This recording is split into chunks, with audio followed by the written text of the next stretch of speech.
예전에 부교역자 시절에 그 담임 목사님이셨던 옥하는 목사님이 젊은 저희들에게 들려주셨던 여러 말씀들 중에서 지금도 그 뇌리에 깊이 박혀 한 번씩 떠올려지는 그런 말씀들이 있습니다. 예를 들면은 그 목사님께서 그 신학생 시절에 이제 어느 교회에 교육전사로 부임을 하셨나 봅니다. 얼마나 거기에 열정을 다 쏟으셨던지 엄청 부흥이 일어났다고 제가 들었습니다.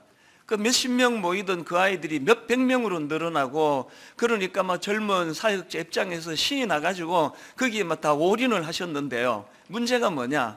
그 신학 공부하는 학생인데 너무 사역에 매진을 하다 보니 그 목사님 하시는 말씀이, 그때 그 몇 학년 몇 학기 한 학기를 온전히 신학 공부하는 일을 내가 소홀히 했다. 근데 그 다음 말씀이 너무 충격이었습니다. 그 몇 학년 몇 학기 한 학기 공부를 조금 소홀히 했더니 지금까지도 아무리 이랬어도 그것이 회복이 잘 안 되더라. 그게 참 제게는 충격적인 말씀이었거든요. 지금도 되뇌어집니다. 오늘 이 순간 이 시기에 해야 되는 일들을 놓치면 이거는 그 팔로우 하기가 그만큼 어렵다는 그 메시지로 들려지다 보니까 늘 일상에서 최선을 다하는 것이 얼마나 중요한가를 저는 목사님의 음성이 들리는 것처럼 제게 교훈이 될 때가 있습니다. 또 그런가 하면 또 이런 말씀도 기억이 나는데요. 이제 은퇴를 얼마 남지 않은 그 기간에 목사님이 그냥 독백처럼 툭 던지신 말씀으로 기억을 합니다. 무슨 말씀을 하시는가 하니까, 이제 내가 목회가 뭔지 조금 알 것 말 듯한데 이제 목회가 뭔지를 좀 알 것 같으니까 내 시기가 끝나버렸다. 은퇴할 때가 되었다. 이게 제게 왜 충격이 되는가 하면, 여러분 모두도 다 인정하시겠지만 옥하는 목사님은 적어도 제가 만난 이후로 제가 아는 바로는 곁눈질하면서 세월을 낭비한 적이 한 번도 없는 분이에요.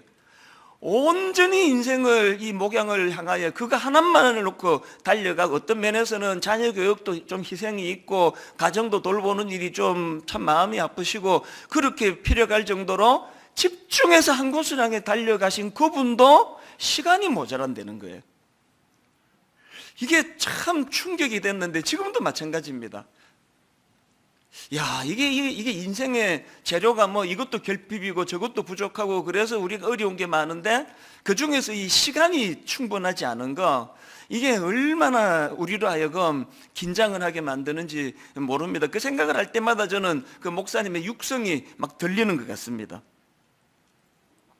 제가 지난 송구 영신 예배를 마치고 우리 새아이에게 문자로 그 나폴레옹이 했던 경구 하나를 보내줬거든요. 이런 내용입니다. 오늘의 불행은 언젠가 내가 잘못 보낸 시간의 보복이다. 지난 연말부터 계속 이 나폴레옹의 경구가 제 마음에 되뇌어지는 겁니다. 오늘의 불행은 언젠가 내가 잘못 보낸 시간의 보복이다. 지나간 건 할 수 없고 오늘 내가 이 시간을 잘못 사용하면 더 나이가 든 어느 시점에서 그것이 나를 복수한다.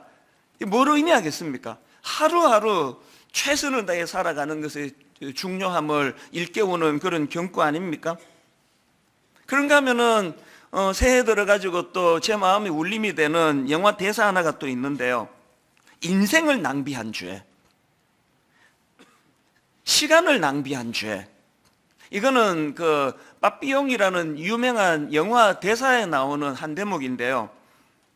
이제 그 주인공이 자기 아내를 죽였다는 억울한 누명을 쓰고 이제 감옥에 갑니다. 늘 그게 이제 억울하다 보니까요. 이제 깜빡 잠이 들었는데 꿈에 그 지옥의 재판관을 만납니다. 그래서 이제 꿈에서도 이제 호소를 하는 거예요. 재판관님, 저는 결백합니다. 저는 제 아내를 죽이지 않았습니다.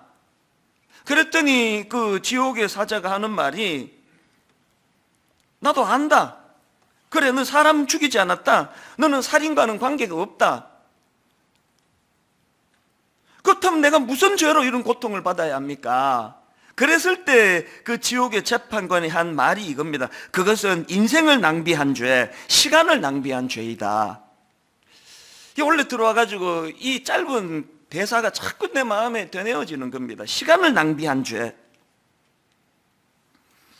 이런 것들이 자꾸 이제 제 마음에 되뇌이다 보니까 오늘 본문 에베소서 5장 16절 말씀도 자꾸 묵상을 하게 되는 겁니다. 세월을 아끼라 때가 악하니라.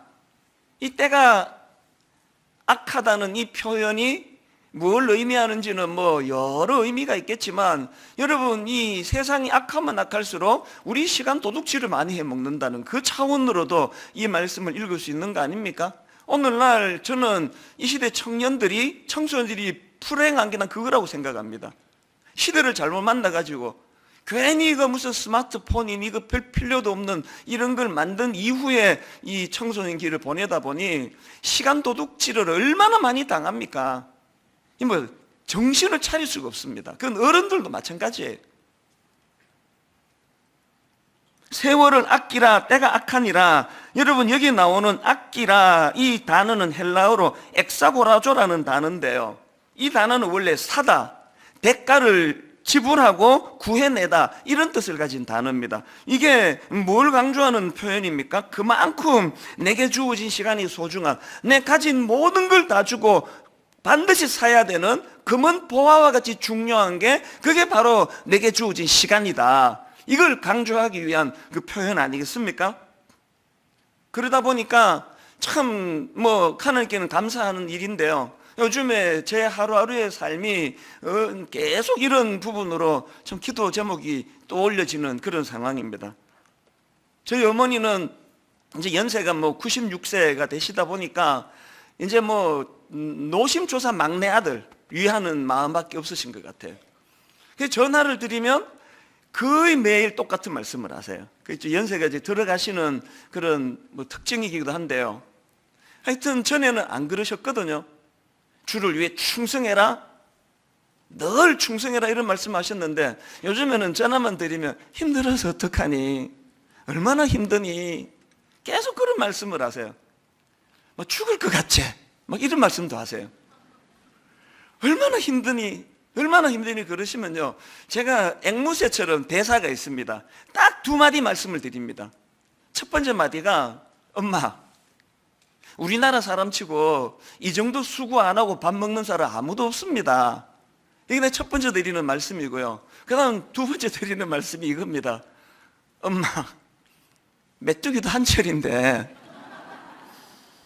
이렇게 필요할 때 있을 때 열심히 해야 되지 않겠습니까?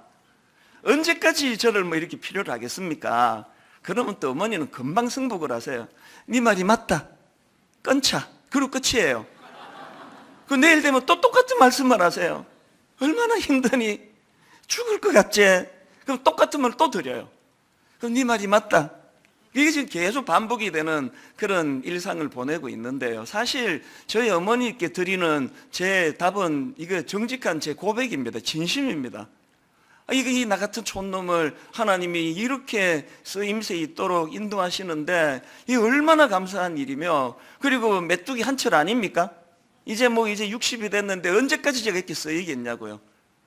그래서 제가 요즘에는 이런 생각을 하면은 이게 군가처럼 계속 이제 되뇌어지는 찬양이 하나 있는데요. 어두운 밤 쉬되리니 내 직분 지켜서 찬 이슬 맺힐 때에 즉시 일어나 해 돋는 아침부터 힘써서 일하라. 일할 수 없는 밤이 속히 오리라. 맨 끝에 하나 불러드리려고 처음부터 다 부른 거예요. 일할 수 없는 밤이 속히 오리라. 이게 요즘 제 마음에 계속 되뇌어지니까 일할 수 있는 이 현실이 너무너무 감사한 거예요. 옛날에는 사실 순장님이 이제 한 몇 년 하다가 목사님 이제 좀 지쳐서 쉬어야 되겠습니다 할 때 내가 불러주던 그 찬양이었는데요, 일할 수 없는 밤이 속히 오는데 조금만 더 힘내시죠, 그런 뜻으로 저 찬양을 제가 주로 많이 인용했는데요, 요즘에는 진짜 내 영혼에게 제가 부르는 찬양이에요. 감사로 부르는 찬양이에요. 일할 수 없는 밤이 속히 올 텐데 오늘도 이렇게 힘을 얻어 예배를 인도하고 말씀을 전하고 상담을 하고 우리 교역자들을 또 섬기고 이럴 수 있는 일이 얼마나 감사한 일인가. 그래서 일할 수 없는 밤이 속히 올 것이라는 것을 기억하면서 기회 있을 때 충성을 다하는 그런 종이 되기를 원한다. 이런 마음의 다짐을 계속 이제 하게 되는 것입니다. 이런 점에서 저는 오늘 본문 세월을 아끼라 때가 악하니라 이 말씀을 가지고 우리가 한번 좀 말씀을 돌아보고 점검해 보기를 원하는데요. 자, 여러분, 이 본문 전후의 말씀을 쭉 살펴보다 보니까 하나님께서는 우리가 세월을 소중히 여기는 삶을 살기 위하여 몇 가지 그 지침이라 그럴까요? 우리에게 주시는 그런 말씀이 있는 것을 깨달을 수가 있습니다. 이것들을 좀 살펴보려고 하는데, 자, 첫째로요, 우리가 세월을 소중히 여기는 삶을 살기 위해서는 현재 자기의 삶을 주의 깊게 돌아보셔야 된다는 거예요. 현재 오늘의 내 모습을 주의 깊게 살펴보는 것으로부터 세월을 아끼는 이런 하나님의 은혜를 누릴 수 있게 된다는 겁니다. 에베소서 5장 16절에서 세월을 아끼라 때가 악하니라 이 말씀 바로 앞에 이런 말씀이 나옵니다. 15절 세 번역으로 보니까 그러므로 여러분은 어떻게 살아가야 할지를 살피십시오. 그 세월을 아끼라는 이 권면의 말씀이 나오기 전에 먼저 어떻게 살아야 할지를 살피라는 거예요. 헬라어로 보면 여기 나오는 살피라는 이 단어는요, 그냥 보다 살펴다 이 정도가 아니고 아주 주의 깊게 관찰하는 차원에서 살피는 겁니다. 저나 여러분이 나중에 나폴레옹처럼 유배지에 가가지고 돌이킬 수도 없는데 지금 내가 겪고 있는 이 여러 가지 것들이 너무나 후회된다는 그런 토로를 하기 싫으시면은 기회 있을 때 우리를 살펴야 돼요. 나 이렇게 살아도 되는지, 시간을 이렇게 낭비해도 되는지. 제가 이번에 미국에 가서 20대 초반에 대학 다닐 때 친구들을 몇 명을 만났더니요, 하나같이 제게 교훈이 되는 거예요. 한 친구가 하는 말이 이제 나이가 좀 들어가면서 너무너무 후회되는 게 뭐냐, 왜 그 쓰잘데없는 하나도 중요하지 않은 것에 그렇게 인생을 내가 낭비했는가. 대인관계도 이야기하더라고요. 조금만 품어버리면 되는데, 조금만 용납하면 되는데 그거를 시시비비를 가리느라고 그런데 에너지를 왜 이렇게 많이 낭비했는지 모른다고. 너무 와닿았습니다. 여러분, 우리를 살펴야 돼요. 이 소중한 시간을 아무것도 아닌 일에, 누구 미워하는 일에, 분노하는 일에, 세월을 아끼기 위해서는 지금 내가 어떻게 살아가고 있는지를 아주 주의 깊은 관찰력을 가지고 그렇게 자기를 살펴야 된다는 겁니다. 이 거북이는 느려도 행복하다, 이런 그 제목의 책이 있는데요, 그 책에 보면은 우리가 잘 아는 그 토끼와 거북이를 가지고 이제 설명을 하는데, 어떻게 느림보 거북이가 그 빠른 토끼를 이길 수 있었는가, 그거를 이제 재밌게 분석한 대목이 있더라고요. 느림보 거북이가 어떻게 그 빠른 토끼를 이길 수 있었느냐, 먼저 중요한 거는 무엇을 상대하느냐의 문제라는 겁니다. 토끼는 상대방 거북이를 상대했지만 거북이는 토끼를 상대한 게 아니라 결승점을 상대했다는 게, 결승점까지 완주하는 것이 그의 목표지 거북이는 토끼를 이기는 게 목표가 아니었다. 오히려 이게 승리의 비결이다. 그러면서 이제 바로 연이어가지고 같은 맥락에서, 그러다 보니까 토끼는 계속 상대방 거북이를 의식하면서 시합에 임했지만 거북이는 상대방 토끼가 아니라 결승점을 향해서, 그의 시선은 항상 결승점에 고정이 되어 있었기 때문에 결국은 토끼가 거북이를 이길 수 없고 거북이는 토끼를 눌러 이길 수밖에 없었다. 이 간단한 또 뻔한 이야기지만 참 이게 주는 메시지가 저에게 많은 교훈이 됐습니다. 이 세상은요, 우리가 토끼가 되기를 원해요. 끊임없이 비교하게 만듭니다. 하나님께서는 우리는 상대방을 초점을 두고 사는 인생이 아니라 각자에게 맡겨주신 하나님의 완주 지점, 결승점을 향해서 달려가라. 그래서 저는 요즘에 또 쭝얼쭝얼거리는 찬양이 있는데요, 다른 사람 어찌든지 나 주님의 군사 되어, 그 다른 사람 어찌든지 계속 비판하고 계속 지적하고, 너는 왜 안 하는데? 그런데 시간을 허비하지 않는 거예요. 다른 사람은 어찌하든지 그건 그분과 하나님과의 관계고, 다른 사람은 어찌든지 나는 상관하지 않고 나는 주님의 군사가 되어 앞을 향해 달려가겠다. 이게 여기에 나오는 거북이의 모습이라는 겁니다. 그러다가 보니까 토끼는 늘 상대방을 의식하다 보니까 좀 빠르다 싶으면은 우월감에 빠져가지고 잠깐 그 경기 중에 얼마나 그거 무리한 짓이에요. 낮잠 막 자버리고. 그러다가 또 이제 시합에 지면은 또 그런 부류의 사람들은 내가 저런 것도 못 이겼다고 막 열등감에 빠져가지고 우울하고, 그게 인생이거든요. 하나님은 우리가 토끼가 아니라 거북이가 되기를 원한다는 겁니다.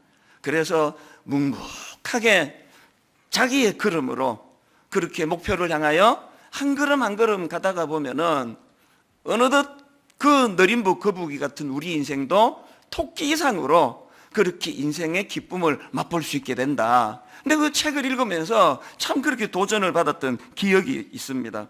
그러고 보니까 예수 그리스도를 믿는다는 것은 토끼가 되라는 세상에서 거북이로 살아가는 것 같아요. 그 대표적인 케이스가 바로 사도 바울 아닙니까?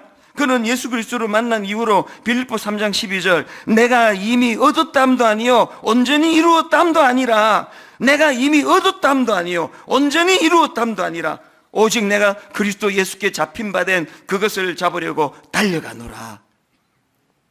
예수 믿는 사랑하는 성도 여러분 이렇게 살고 계세요? 무엇으로 에너지를 이렇게 낭비하고 계십니까? 우리 애보다 옆집 애가 이번에 좀 더 좋은 학교 들어간 것 때문에 계속 거기에 에너지가 지금 소진되고 있는 분 계시면은 오늘 마음을 다 잡으시면 좋겠습니다. 하나님, 우리 아이의 상대는 옆집 아이가 아니라 우리 아이의 상대는 결승점입니다. 우리 아이가 속도가 얼마나 느린지 얼마나 빠른지 거기에 내가 관여하지 않고, 저는 우리 아이가 목표를 향하여 달릴 수 있는 그런 자녀가 되도록 하나님께 기도하며 하나님을 의지하기 원합니다. 이게 오늘 본문에서 우리가 얻어야 되는 메시지라는 것입니다. 그런가 하면 두 번째로, 여러분, 우리가 이 세월을 소중히 여기는 삶을 살기 위해서는요, 이 주의 뜻이 내 삶의 기준이 되고 있는지를 늘 돌아보셔야 합니다. 주의 뜻이 삶의 기준이 되지 않는데 열심히 사는 삶, 이게 가장 허무한 인생입니다. 16절과 17절을 연속으로 한번 보시겠습니까?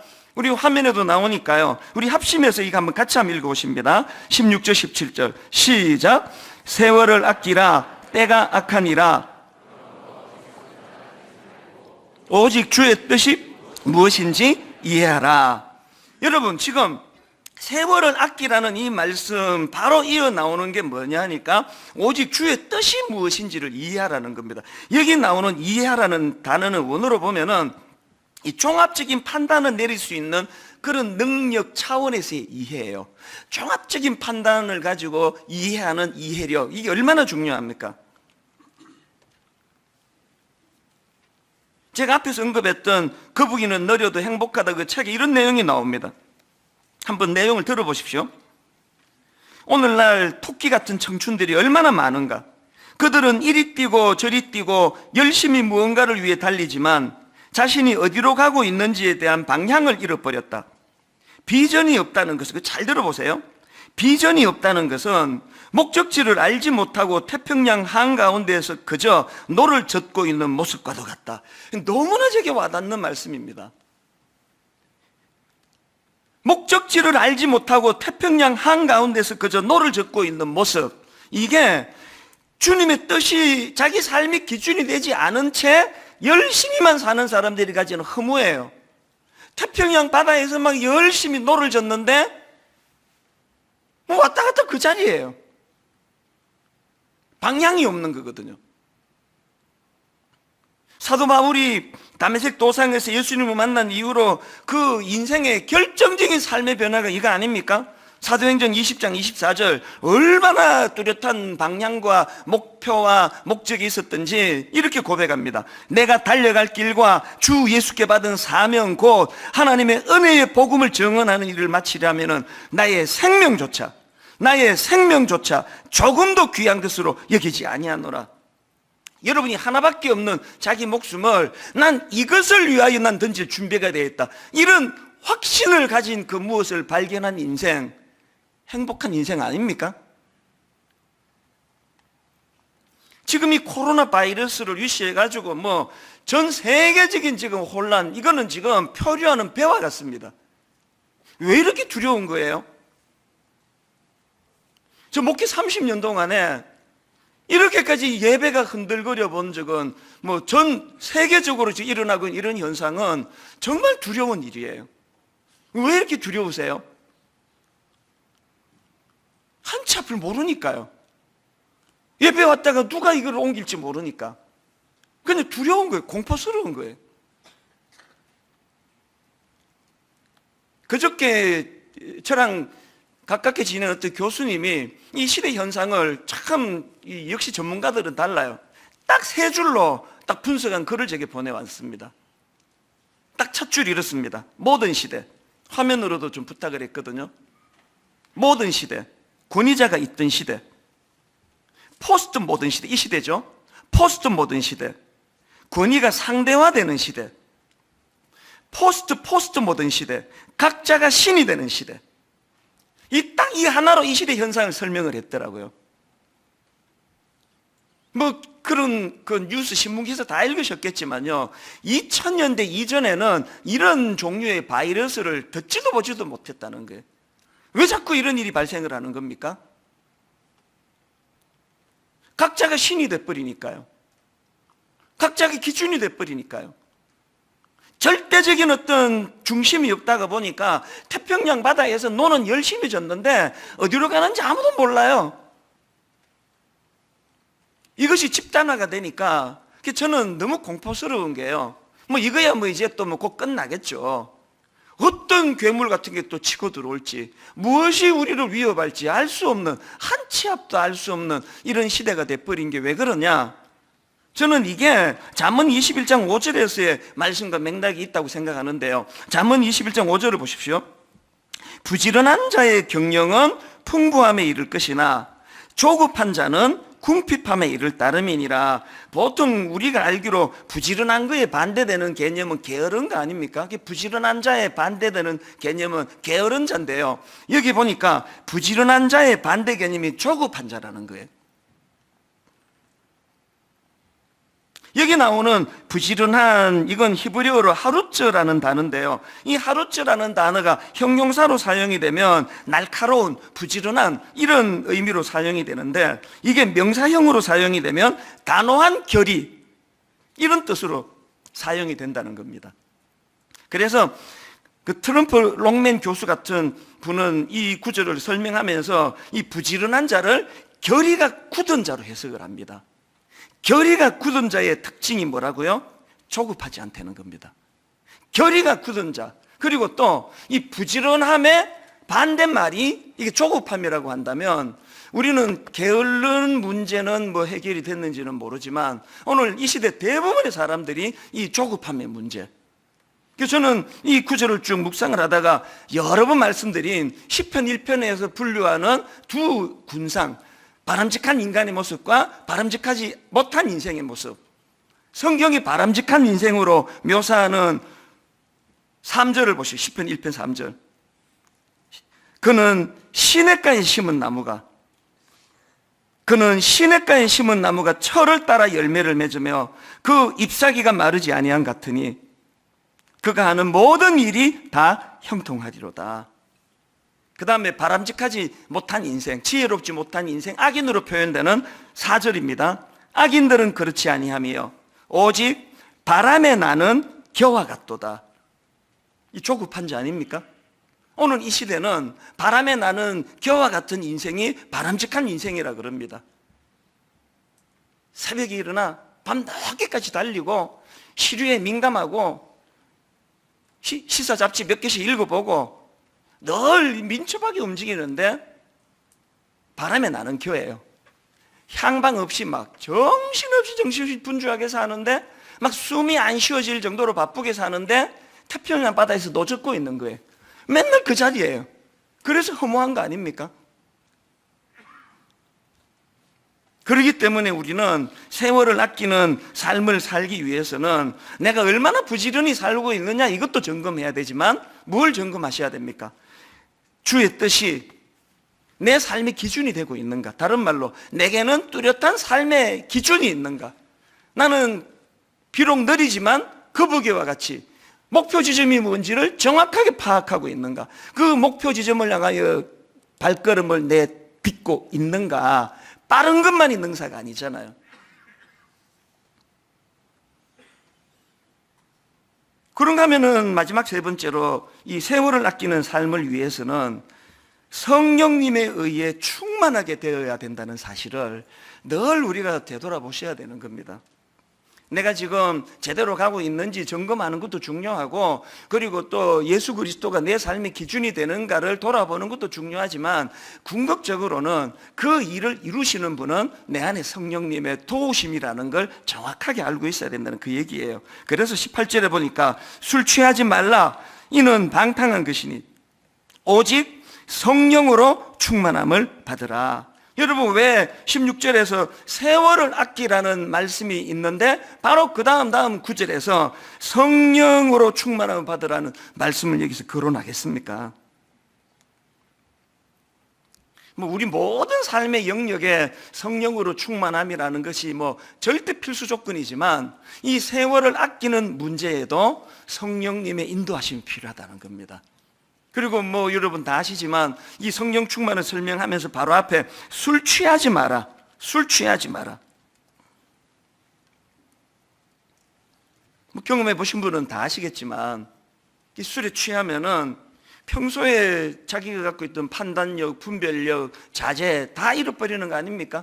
그래가지고 그렇게 평소에 점잖던 어떤 교수님이 술자리에서 그만 실수를 하는 바람에 교직에서 그렇게 강제로 떠나는 그런 일이 일어나고, 정치가들에게도 그런 일이 일어나고, 그 모든 것들이 술의 영향력 아래 놓여 있기 때문에, 이런 점에서 저는 한국 초대교회에 내 머릿속에 내 고맙게 생각합니다. 술 마시지 마라. 우리는 적어도 그런 실수할 일은 없거든요. 왜 성령으로 충만하라는 이 말씀을 술에 취하는 것으로 비교해서 설명을 하는지 아시겠죠? 이거 영향력의 문제라는 겁니다. 우리가 성령님의 영향력 아래 있으면 우리는 그분의 지도를 받게 돼 있고, 그분의 영향력 아래 있게 된다면 세월을 아낄 수밖에 없는 거 아닙니까? 제가 이번에 미국에 가가지고 이제 시차 때문에 막 잠이 안 오고, 그래서 이제 인터넷을 어떻게 검색하다가 보니까 그 골목 식당이라고 하는 그거를 보여주더라고요. 그래서 제가 길게도 아닙니다. 한 15분, 10분, 15분 이제 그거를 졸다가 보다가 그렇게 잠깐 봤는데, 보니까 그게 이제 어떤 엄마하고 젊은 총각이에요. 같이 이제 무슨 식당을 운영하는데요. 이제 그 백종원 씨 그 일을 이제 도와주는 백종원 씨가 딱 보니까 이 아들이 의욕이 없는 겁니다. 그래서 주머니에 손 넣고 계속 으실렁거리고 뭐를 해도 그 의욕이 없고 그러니까요. 그래서 이제 제가 딱 본 그 프로에서 막 엄청나게 혼을 내는 공개적으로 얼굴이 화끈거릴 정도로 뭐 하고 있느냐고, 이렇게 의욕이 없어서 무엇에 쓰이겠냐고 막 그렇게 야단을 치니까요. 그 젊은 총각이 얼마나 마음이 쓰이겠습니까? 그래서 막 변명을 하니까 더 야단을 치더라고요. 막 그렇게 야단치다가 그 백종원 씨가 가고 나니까 그 아들이 이제 우는데요. 내 마음이 너무 아팠어요. 참 이 시대에 이 밥 먹고 살기가 진짜 어려운 거구나. 수도 그 부엌에 수도 물 켜놓고 막 계속 그렇게 울더라고요. 그 하나밖에 없는 아들이 그렇게 꾸지람 듣고 우니까 엄마 마음이 어떻겠습니까? 엄마가 등 두드려주고 어떡하니 그렇게 달래는 그 대목이 저한테 참 마음이 찡했는데요. 근데 그 아들이 울면서 왜 그렇게 우느냐 그러니까 하는 말이, 이게 또 마음이 아파요. 자기가 전에는 인생에 어떤 의욕도 있었고 계획도 있고 그랬는데 내가 어쩌다 이런 거 다 잃어버리게 된지 모르겠다고, 어쩌다가 내가 이러고 있나, 그래서 그렇게 운다고 그런 요지의 이야기를 하더라고요. 근데 맨 마지막에 그 아들이 한마디 하는 말이 속이 후련하다는 겁니다. 그 꾸지람 듣고 정신이 번쩍 든다고. 거기까지 보고 제가 지난주에 한국으로 돌아와가지고 막 찾아가지고 봤어요. 그다음 어떻게 됐는가. 대반전이 일어났습니다. 그 짧은 일주일 사이에 이 아들이 대호각성하고 그 백종원 씨가 가르치시는 그 조리법을 가지고 뭘 하나 개발해내고 음식 맛이 확 달라지고, 그래서 그 잠깐 그 프로를 보면서 제 마음에 무슨 생각이 스쳐 지나갔느냐 하니까요, 이게 나이가 들어갈수록 참 가슴 아픈 현상이에요. 나한테는 백종원 씨 같은 좋은 자가 없는데, 옥하는 목사님 돌아가실 때 제일 슬펐던 게 그거예요. 목사님 계실 때는요, 딱 화요일날 전화가 오세요. 월요일 하루 쉬게 내버려 두시고 화요일 오후에 전화가 오세요. 네 설교 잘 듣고 있다. 그 한마디에 모든 게 다 들어있는 거예요. 네 설교 잘 듣고 있다. 늘 긴장하고 늘 조심하고 한 번씩 찾아뵈면은 이렇게 지적을 해주시고 그랬는데, 옥하는 목사님 돌아가시고 제가 나이가 60살이 되고 이러다가 보니까 저에게는 그렇게 지적해 줄 백종원 씨 같은, 옥하는 목사님 같은 분이 안 계세요. 그래서 제가 이 프로를 보고 며칠 시간이 지나고 마음에 불쑥 든 생각이 뭐냐 하니까, 그래서 내가 의지해야 되는 건 성령님. 저를 누가 따끔하게 지적해 주시고 목회 어떻게 그렇게 하느냐고 혼을 내주시던 담임 목사님이 계시지 않기 때문에 저에게는 성령으로 충만하기 원합니다. 성령님 저를 지도해 주시고 깨우쳐 주시고 가르쳐 주시고 때로는 책망하시고. 여러분, 저는요, 내 인생의 마지막에 나폴레옹처럼 유배지에서 오늘의 불행은 언젠가 내가 잘못 보낸 시간의 보복이다, 이런 무기력한 소리 하면서 인생을 끝내고 싶지 않습니다. 누가 그러고 싶겠냐고요. 기회가 없는데, 유배지인데. 오늘 하나님께 우리에게 다시 기회를 주시기 때문에 저도 힘을 낼 것이고요, 오늘 말씀 듣는 모든 성도님들도 같이 힘을 내시기를 원합니다. 성령님을 의지하여 더욱 성령으로 충만하여 그분이 저를 견인해 주셔서 의욕을 잃어버린 그 TV 프로에 나오는 그 젊은 청년처럼 그 따끔한 지적 앞에 다시 한번 힘을 얻어 달려가는 그런 성령님의 인도하심으로 인해 삶의 의욕이 회복이 되고 잘못된 방향이 되찾아지는 그런 믿음의 성도님들 되시기를 바랍니다. 내 삶에 그 지표 같은 말씀이 하나 있는데요, 요한복음 19장 30절입니다. 예수께서 신 포도주를 받으신 후에 이르시되 다 이루었다 하시고 머리를 숙이니 영혼이 떠나가시니라. 예수님은요, 이 마지막 이 한마디를 선포하시기 위하여 모든 걸 견뎌내시고 결국은 다 이루었다.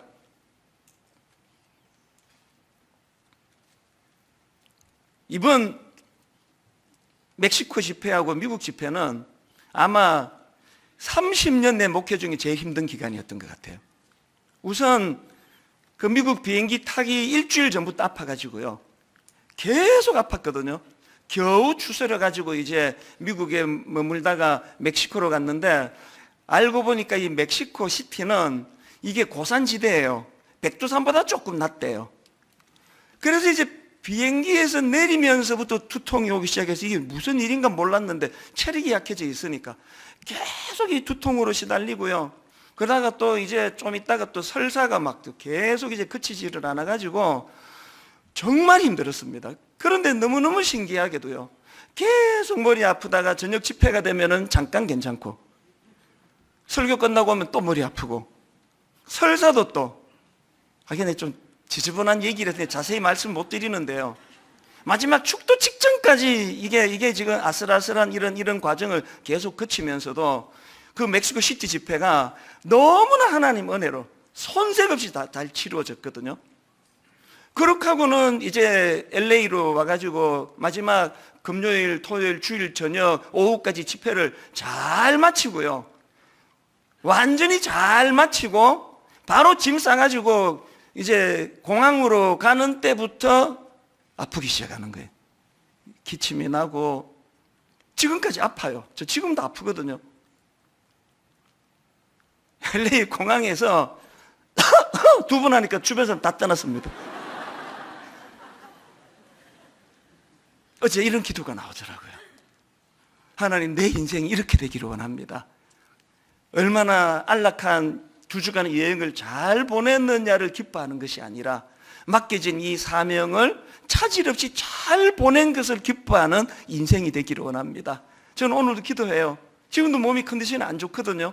아버지, 오후까지만 견디게 해주시고 저녁부터는 아파도 괜찮습니다. 어떻습니까? 약 먹으면 되죠. 사명을 따라 사는 인생, 세월을 아끼고 사명을 따라, 그렇게 우리가 인생이 다 끝나는 마지막 시점에서 참 주님이 하셨던 그 한마디 말씀처럼 다 이루었다, 거북이처럼 나는 누가 뭐라 그래도 목표를 향하여 뚜벅뚜벅 걸어가던 인생이었노라고. 그래서 나폴레옹체로 유배지에서 오늘의 불행은 언젠간 내가 잘못 보낸 시간의 보복이다, 이런 소리 하면서 인생을 끝내지 아니하는 그런 믿음의 형제 자매님 되시기를 주님 이름으로 축원합니다. 그 일을 성령님이 도와주실 줄로 믿습니다. 우리 이 확신을 가지고 이 찬양 같이 부르시면 어떨까요? 내일 일은 난 몰라요, 하루하루 살아요, 불행이나 요행함도 내 뜻대로 못해요, 험한 이 길 가고 가도 끝천없고 고네요, 주님 예수 팔 내미사 내 손 잡아주소서. 우리 가사를 생각하시면서 말씀을 기억하시면서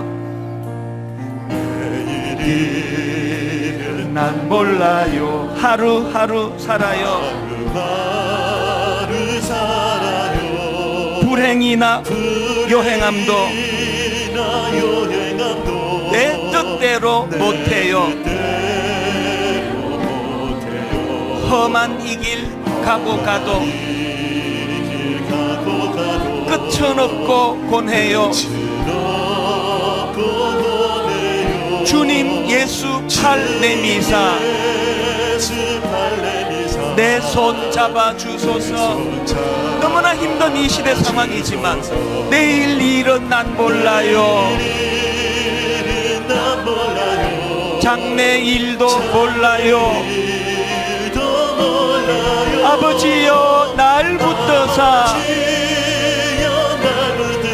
평탄한 길 주옵소서. 좁은 이 길 진리의 길, 주님 가신 그 옛길, 힘이 들고 어려워도 찬송하며 갑니다. 여러분, 이런 일이 가능하기 위하여 성령이여 그 음성을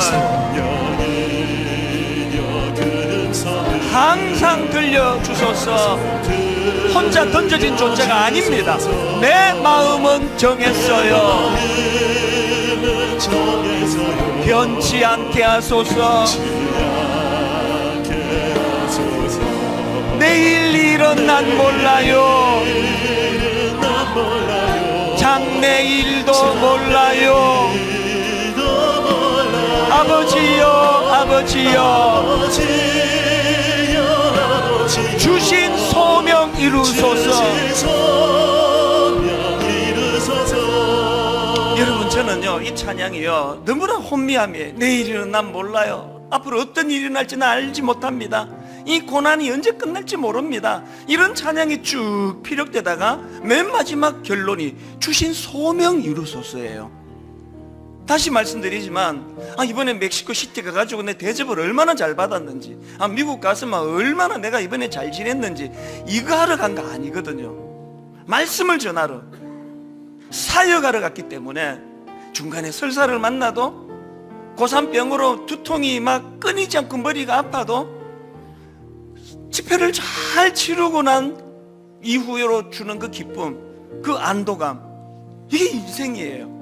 여러분, 우리가 얼마나 이 한 몸 편하게 잘 살았느냐 문제가 아니라 주신 소명 이루소서.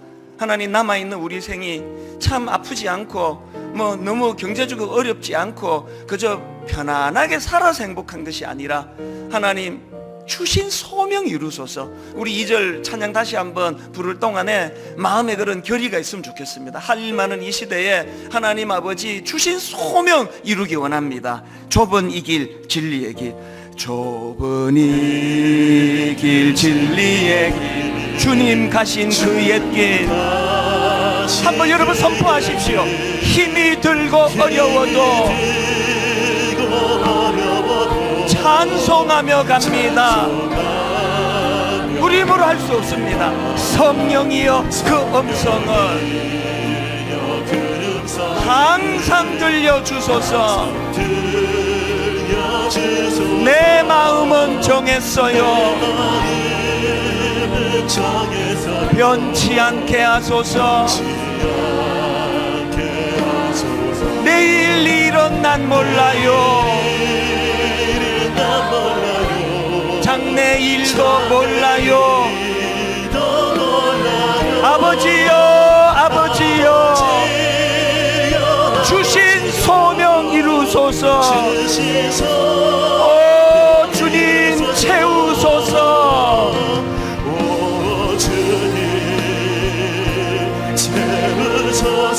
나의 잔을 높이 듭니다. 하늘 양식 내게 채워주소서. 내게 채워주소서. 넘치도록 채워주소서. 우리 다시 한번 선포합니다. 오 주님 채우소서.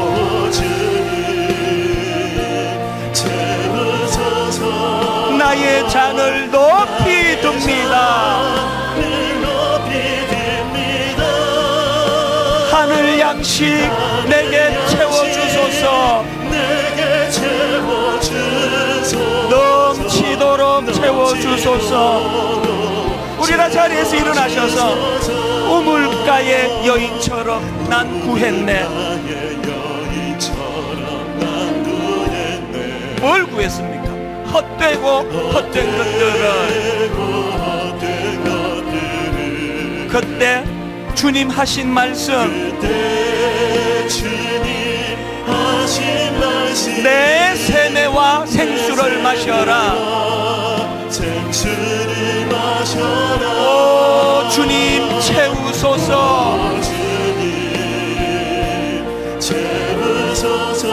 나의 잔을 높이 듭니다. 하늘 양식 내게 채워주소서. 넘치도록 채워주소서. 많고 많은 사람들이 찾았었네. 뭘 찾았습니까? 헛되고 헛된 것들을. 주 안에 감추인 보배. 세상 것과 난 비길 수 없네. 오 주님 채우소서. 나의 잔을 높이 듭니다. 늘 높이 듭니다. 하늘 양식 내게 채워주소서. 내게 채워주소서. 넘치도록 채워주소서. 우리 마지막으로 전심을 다하여 선포합니다. 오 주님 채우소서. 채우소서. 나의 잔을 높이 듭니다. 하늘 양식 내게 채워주소서. 넘치도록 채워주소서.